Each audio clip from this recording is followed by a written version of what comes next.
going to show you how to rekey one of these Kwikset locks. This is a Deadbolt, and I'm going to rekey this to a key that I already own using their SmartKey system here from Kwikset.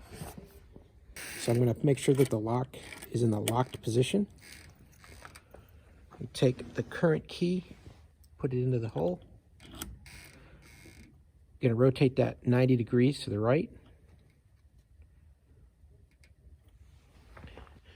Going to take the SmartKey tool that they provide you with the lock, push that into the slot firmly, all the way into the back, and pull it out.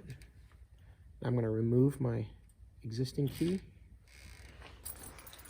I'm going to take my new key, put it in the slot, and I'm going to rotate 180 degrees.